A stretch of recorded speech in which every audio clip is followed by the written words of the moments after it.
Bonjour à tous. Dans cette vidéo, pour bien comprendre la structure, le fonctionnement et la conception des objets, je vous propose de tout vous expliquer sur la fonction d'usage, les fonctions techniques et les solutions techniques, et la façon de représenter tout ça dans un schéma facile à lire, le diagramme fonctionnel. Allez, c'est parti!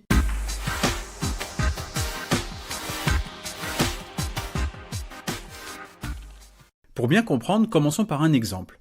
Prenons un VTT de compétition. Sa fonction d'usage, c'est-à-dire le service rendu par le produit, est de permettre aux sportifs de pratiquer le cyclisme sur tout type de terrain.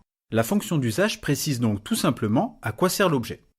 Pour remplir cette fonction d'usage, l'objet doit être capable d'assurer plusieurs fonctions secondaires que l'on appelle fonctions techniques. Pour simplifier, il s'agit d'un certain nombre d'actions que l'objet doit être capable de faire pour remplir sa mission.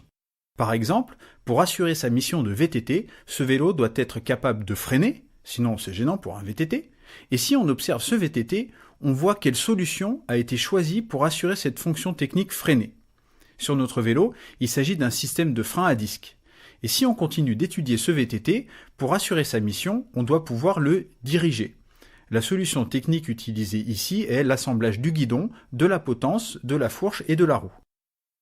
Si on continue, une fonction importante est la fonction technique propulsée, dont la solution technique choisie est l'assemblage du pédalier, de la chaîne, des pignons et de la roue arrière. On a ensuite la fonction technique amortir, assurée par la solution technique de l'amortisseur et de la fourche télescopique. Le VTT doit pouvoir également accueillir le cycliste grâce tout simplement à la selle, et pour finir, le vélo doit pouvoir maintenir les différents éléments entre eux, ceci étant assuré par le cadre du VTT.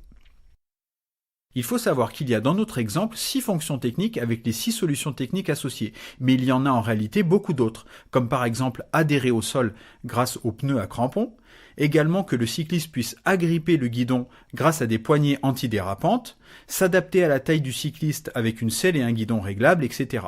Donc vous voyez qu'on aurait pu faire un tableau beaucoup plus grand.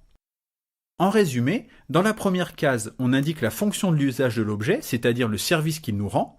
Ensuite, dans la deuxième colonne, on indique les fonctions techniques. Vous avez vu, c'est sous la forme de verbes à l'infinitif. Ils servent à préciser les fonctions secondaires que l'objet doit être capable d'assurer pour remplir sa fonction d'usage. Et enfin, dans la troisième colonne, on indique pour chaque fonction technique la solution technique qui est utilisée dans l'objet, c'est-à-dire l'idée parmi d'autres qui a été choisie.